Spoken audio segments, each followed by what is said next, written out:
aktivitas dan pelayanan Anda melalui Renungan Pagi Pulang ke Rumah, dituliskan oleh Ellen G. White bersama Pendeta Denny Kanejo. Selamat mendengarkan.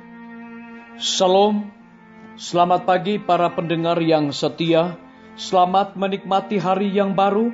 Selamat menerima berkat Tuhan melalui audio Renungan Pagi. Renungan Pagi saat ini tanggal 4 Juni 2020 berjudul Perisai Tuhan. Ayat inti kita terambil di dalam buku Amsal 29 ayat 18. Demikian firman Tuhan. Berbahagialah orang yang berpegang pada hukum. Mari kita ikuti penjelasannya. Hanya ada satu pengharapan bagi bangsa manusia, supaya ke dalam unsur-unsur yang penuh pertentangan dan merusak yang besar ini dapat ditaburkan ragi baru, supaya kuasa kehidupan baru dapat dibawa kepada umat manusia, supaya pengetahuan tentang Allah dapat dipulihkan kepada dunia. Kristus datang untuk memulihkan pengetahuan ini. Ia datang untuk menyingkirkan pengajaran palsu yang olehnya mereka yang mengaku mengenal Allah salah menggambarkannya.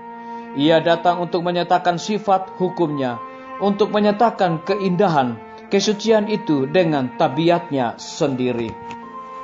Kristus datang ke dunia dengan himpunan kasih yang kekal, menyapu bersih pemerasan yang memberatkan hukum Allah.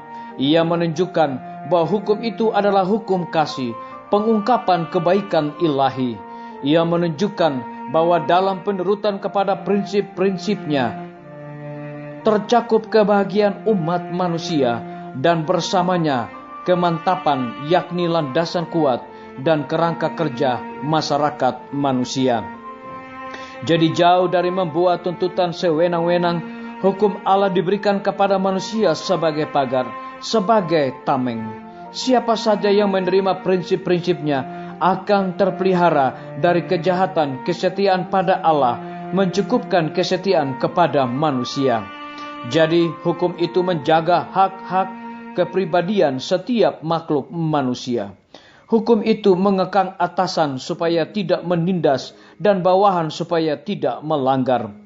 Hukum itu menjamin kesejahteraan manusia, baik di dunia ini maupun di dunia yang akan datang. Bagi orang yang menurut itu adalah janji hidup yang kekal, karena hukum itu menyatakan prinsip-prinsip yang tahan sampai selama-lamanya. Kristus datang untuk menunjukkan nilai-nilai prinsip-prinsip ilahi dengan menyatakan kekuatan prinsip-prinsip itu untuk pembaruan jiwa manusia. Ia datang untuk mengajarkan bagaimana prinsip-prinsip ini harus dikembangkan dan diterapkan. Dengan orang-orang pada zaman itu, nilai semua hal ditentukan oleh perbuatan lahiriah. Bila mana agama merosot kuasanya, kebesarannya meningkat. Para pendidik zaman itu berusaha untuk memiliki kehormatan dengan pameran dan penarikan perhatian. Untuk semua ini, kehidupan Yesus memperlihatkan perbedaan yang menyolok. Kehidupannya menunjukkan bahwa perkara-perkara yang dianggap oleh manusia hal yang paling penting dalam kehidupan tidak ada harganya. Lahir di tengah-tengah lingkungan yang paling kasar, tinggal di rumah petani dengan perongkosan seorang petani, pekerjaan sebagai tukang, menghidupkan satu kehidupan tidak terkenal. Di tengah-tengah keadaan dan lingkungan ini, Yesus mengikuti rencana pendidikan ilahi. Dicatat dari buku seri Membina Keluarga, jilid 3, halaman 68 dan 69. Saudara-saudaraku, para pendengar yang setia dimanapun Anda berada saat ini, semoga firman Tuhan hari ini akan menjadi berkat rohani bagi kita semua dalam melakukan aktivitas kita masing-masing. Saya mengajak semua para pendengar yang setia untuk berdoa bersama-sama. Bapa kami yang bersemayam di dalam takhta kerajaan sorga, terima kasih oleh karena kebenaran firman Tuhan di pagi hari ini mengingatkan kembali kepada kami agar kami selalu mengandalkan Tuhan atau selalu menggunakan perisai Tuhan. Terpujilah namamu ya Bapa. Saat ini hamba berdoa bagi pimpinan-pimpinan organisasi gereja Tuhan, dari tingkat yang tertinggi sampai kepada jemaat-jemaat, bahkan seluruh gembala jemaat. Tuhan curahkan hikmat sorga kepada mereka agar dapat mengatur pelayanan kepada umat-umat Tuhan dengan penuh sukacita. Hamba berdoa bagi semua guru-guru, kepala sekolah, dan semua anak didik yang sedang diliburkan saat ini. Dimanapun mereka berada, Tuhan lindungi dan pelihara mereka. Hamba juga berdoa bagi tim medis. Tuhan berkati dokter, perawat, bidan, para relawan kesehatan yang sedang melayani dan merawat orang-orang yang terinfeksi wabah corona. Mereka hidup dengan penuh resiko Tuhan. Kiranya Engkau berikan kekebalan tubuh kepada mereka. Hamba juga berdoa bagi TNI, Polri, PNS, wira swasta, petani, pedagang, nelayan, saudara-saudara kami yang ada di dalam penjara ke dalam tangan Tuhan di hari ini. Tuhan lindungi, pelihara mereka, dan cukupkan segala kebutuhan mereka. Hamba juga menyerahkan para pendengar yang setia di hari ini yang berulang tahun.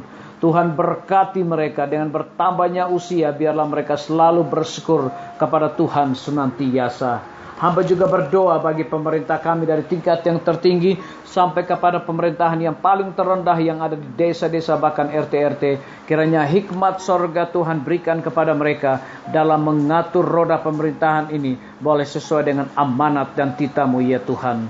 Terpujilah namamu ya Bapa, mengampuni segala dosa kami, karena kami sudah berdoa hanya di dalam nama Tuhan Yesus dan Juru Selamat kami. Amin. Sampai jumpa. Tuhan Yesus memberkati kita semua. Betapa ku rindu negeri yang indah yang disediakan Bapa. Sana orang saleh memuji Tuhan, di surga senang kekal. Ku rindu ke surga, sana rumahku, rindu masuki gerbang mutiara. Tak pernah bersusah atau gentar, di surga ku hidup kekal. Sana ku pandang wajah Rajaku, yang telah mati gantiku. Bersukacita selama-lamanya, di surga senang kekal. Ku rindu ke surga, sana rumahku, rindu masuki gerbang mutiara.